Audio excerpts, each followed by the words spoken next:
You ask Tiger to solve. This deals with linear equations with one unknown.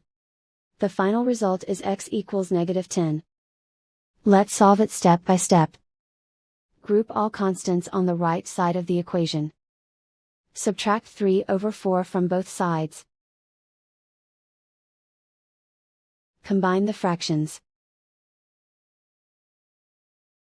Combine the numerators. Reduce the zero numerator. Simplify the arithmetic.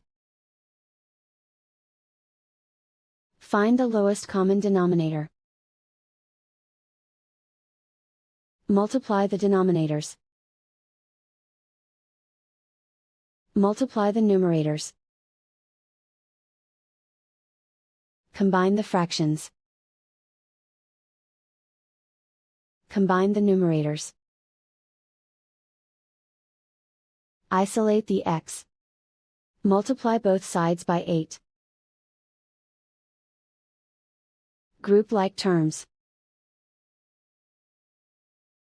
Multiply the coefficients. Simplify the fraction.